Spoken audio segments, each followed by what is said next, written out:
সকল দর্শক বন্ধুদের স্বাগত। আমি তরুণ দাস। আজ আপনাদের সামনে একটি ভিন্নধর্মী ভিডিও নিয়ে উপস্থাপন হয়েছি।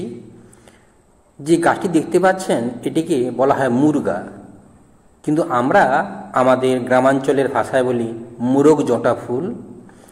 এই গাছগুলো প্রায় 2 সিজনেই এর সমস্ত ফুল কেটে নেওয়া হয়।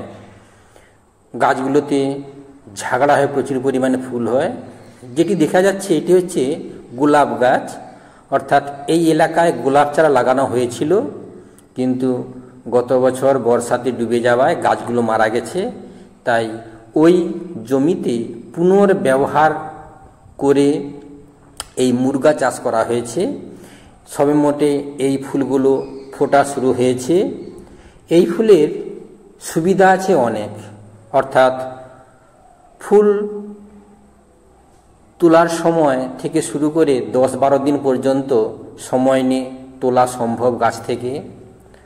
আর সহজে নষ্ট হয়ে যাওয়ার ভয় থাকে না, ভালোই দামে বিক্রি হয়, কীটনাশক তেমন লাগে না।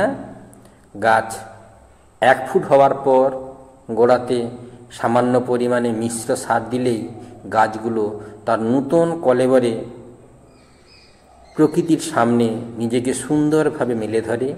আর প্রতিটি ডালের অগ্রভাগে এই ধরনের লাল ফুল হয়ে থাকে, যা মুরগা নামে পরিচিত।